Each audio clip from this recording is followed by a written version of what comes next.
دو رکعت نماز است که رسول ما صلی الله علیه وسلم میفرمایند در حدیث صحیح که از آنچه که در دنیا وجود داره به خود دنیا اجر و پاداش او بیشتر است. این کدام نماز است؟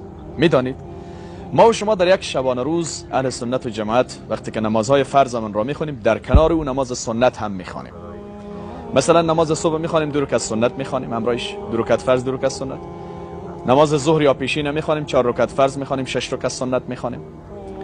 به اصطلاح نماز عصر میخوانیم قبل از عصر اگر کسی بخونه. نماز شام میخوانیم 2 رکعت سنت همراهی فرض میخوانیم. به اصطلاح خفتن میخوانیم در کنار نماز 4 رکعت فرض خفتن 2 رکعت سنت میخوانیم.